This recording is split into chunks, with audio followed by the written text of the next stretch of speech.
Et un sujet sur l'artisanat, la 11e conférence des ministres du Comité de coordination pour le développement et la promotion de l'artisanat africain, le CODEPA, ouvre ses portes le 12 août prochain au Congo-Brazzaville.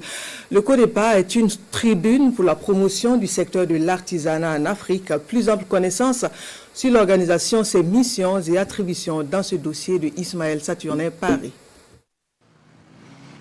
Brazzaville abrite demain lundi la 11e conférence des ministres du Comité de coordination pour le développement et la promotion de l'artisanat africain CODEPA, une organisation créée par l'Assemblée générale constitutive le 29 octobre 1992.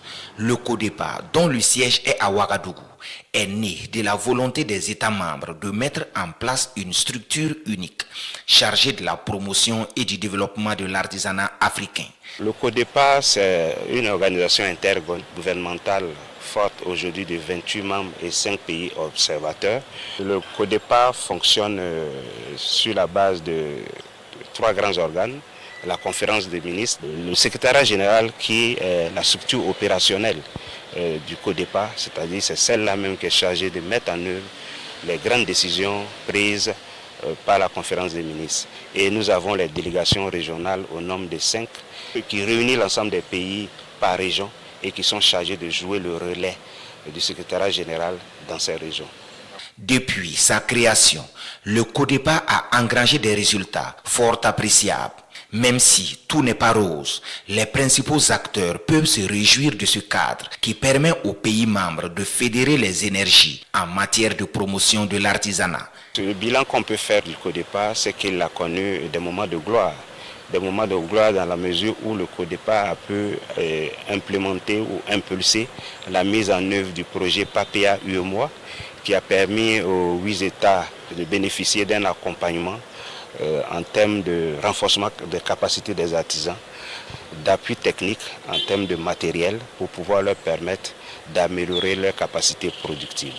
On peut noter également la mise en œuvre de la galerie virtuelle qui se présentait sous forme de marché virtuel pour permettre aux artisans d'avoir leurs produits ou de mettre sur le marché international leurs produits à travers cette galerie-là.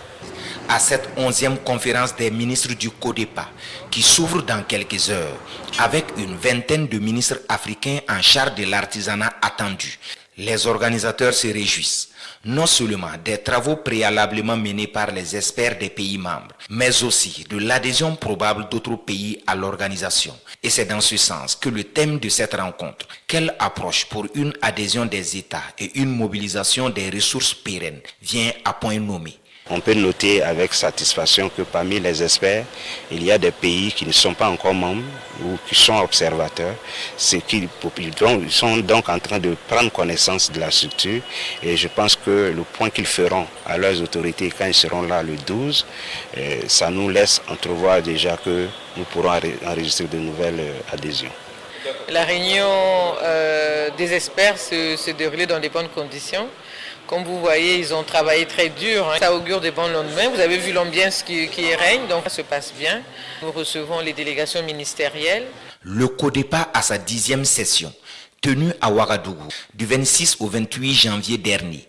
Le ministre burkinabé en charge de l'artisanat, Serge Nyayodem Poda, a été désigné par ses pairs président en exercice de l'organisation pour une période d'1 année. La conférence de Brazzaville sera donc l'occasion de faire le bilan de son mandat et de passer certainement le témoin à son homologue de la République du Congo, conformément au statut du CODEPA.